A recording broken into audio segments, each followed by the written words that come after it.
तो दिवस होता 2 डिसेंबर 1984। मध्य प्रदेशची राजधानी भोपाळच्या हवेत विष वाहत होतं। 2 डिसेंबरच्या मध्यरात्री काय घडलं हे भारतातील प्रत्येक माणसाला माहिती आहे। पण आता प्रश्न उभा राहतोय, त्या दुर्दैवी रात्रीचा दोषी कोण? या घटनेमागे कोण होतं? कोणी हसत हसत भोपाळ शहराला एका रात्रीत मृतदेहांनी भरलेल्या स्मशानभूमीत बदललं आणि गुन्हेगारांना सुरक्षा कवच कोणी पुरवलं? आपलं भारत सरकार दोषींना शिक्षा देण्यात अयशस्वी का ठरलं? या सगळ्यानंतर काय झालं? आरोपीला शिक्षा देण्याऐवजी त्याला उड्डाणात पळवण्यात आलं। त्यामुळे आजच्या व्हिडिओमध्ये आम्ही या सर्व प्रश्नांची उत्तरं देणार आहोत।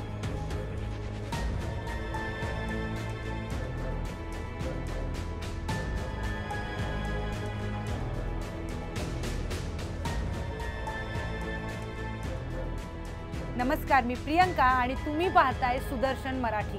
जगातील सर्वात भीषण औद्योगिक शोकांतिका भोपाळ वायू दुर्घटनेला 39 वर्ष झाली आहेत, पण आजही भोपाळची जनता या वेदनेतून बाहेर पडू शकलेली नाही, किंवा आपण असे म्हणू शकतो ही घटना त्यांच्या मनात घर करून बसली आहे। 2-3 डिसेंबर 1984 ची ही गोष्ट आहे। भोपाळ शहराच्या मध्यभागी असलेल्या युनियन कार्बाइड कंपनीत एका रात्री काही कामगार काम करत होते। अचानक त्यांना डोळ्यात जळजळ जाणवते आणि लवकरच ह्या वेदना वाढतात। डोळ्यांची जळजळ, खोकलाही सुरू होतो। कंपनीत थोडी तपासणी केली असता कंपनीच्या प्लांटमधून मिथाइल आयसोसायनाइड तयार होत असल्याचं आढळून येतं। गॅसची गळती होते आणि हळूहळू हा वायू संपूर्ण भोपाळ शहरात पसरू लागतो आणि मग मृत्यूचा तांडव सुरू होतो। कारण आता हा वायू हवेत मिसळतो आणि त्यामुळे या घटनेत हजारो लोकांचा मृत्यू झाला होता आणि लाखो लोकांना याचा फटका बसला होता।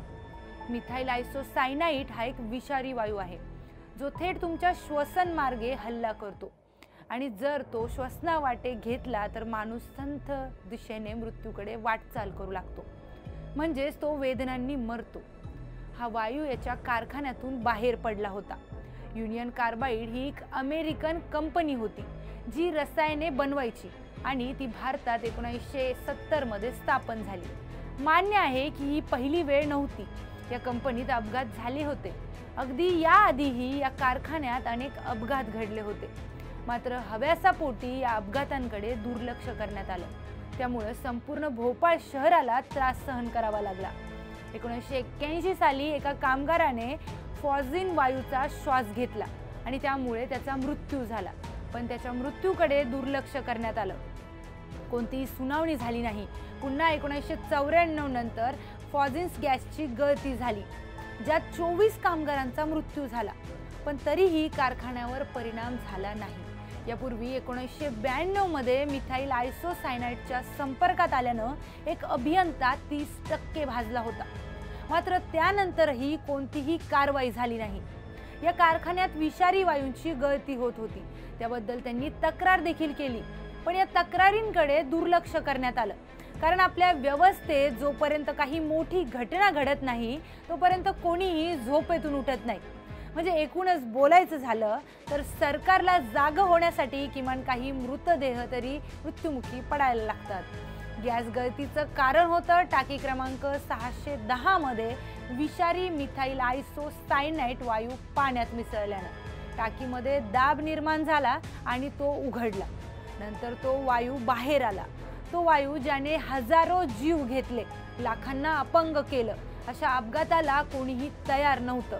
त्यावेळी कारखान्याची अलार्म यंत्रणाही तासनतास बंद राहिली, तर विलंब न लावता ती वाजणार होती असे देखील सांगितले जाते। जशी जशी रात्र होत होती तशी तशी रुग्णालयातील गर्दी देखील वाढत होती, पण डॉक्टरांना काय झालं आणि त्यावर उपचार कसे करावेत हे कळतच नव्हतं। या अपघातातील मुख्य आरोपी वॉरन अँडरसन होता, जो या कंपनीचा CEO होता। त्याच्याकडे अनेकदा अनेक तक्रारी देखील केल्या गेल्या। कारखान्याची दुरुस्ती करावी, देखभाल करावी अशा तक्रारी आल्या, पण त्याला काहीही फरक पडला नाही। अपघातामुळे अँडरसन 6 डिसेंबर 1984 रोजी नजरकैदेत ठेवण्यात आलं होतं, परंतु दुसऱ्या दिवशी 7 डिसेंबर रोजी त्यांना सरकारी विमानानं दिल्लीत पाठवण्यात आलं आणि तेथून ते अमेरिकेला रवाना झाले। त्यानंतर अँडरसन भारतात परतला नाही। तो पळून जाण्यात यशस्वी झाला। न्यायालयाने त्याला फरार घोषित केलं। अँडरसनचे 29 सप्टेंबर 2014 रोजी वयाच्या 93व्या वर्षी व्हेरो बीच, फ्लोरिडा येथे निधन झालं। परंतु भोपाळ दुर्घटनेत त्याचा जीव गमावलेल्या कृत्यांबद्दल त्याला शिक्षा झाली नाही।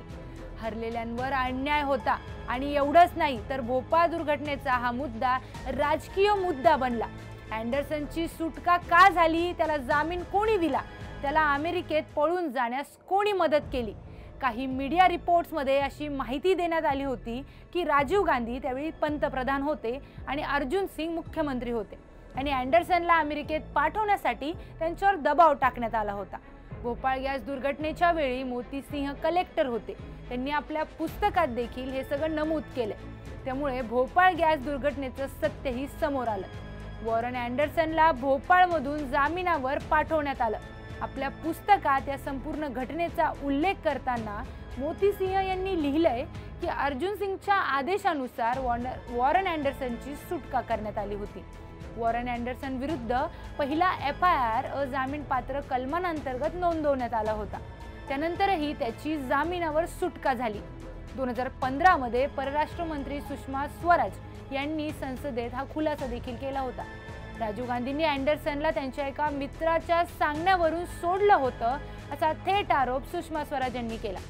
अटक आरोपी वॉरन अँडरसनला सुरक्षितपणे आणि सन्मानाने अमेरिकेत जाण्याची परवानगी सरकारने दिली। राजकारणापासून ते विचारवंतांपर्यंत अनेक वादविवादांचे कारवाडे होऊन गेले, पण गॅस दुर्घटनेला जबाबदार असलेल्यांना शिक्षा झाली नाही ना। पीडितांना दिलासा वाटेल इतका अन्याय मिळाला।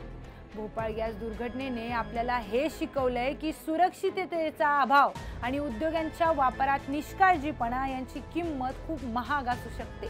त्याचा सर्वात मोठा धडा हा आहे की मानवतेप्रती आपली जबाबदारी आपण नेहमी लक्षात ठेवली पाहिजे, जेणेकरून अशा दुर्घटना पुन्हा घडू नयेत। घडलेल्या या सगळ्या प्रकाराबाबत तुम्हाला काय वाटतं, कमेंटमध्ये आपलं मत नक्की सांगा।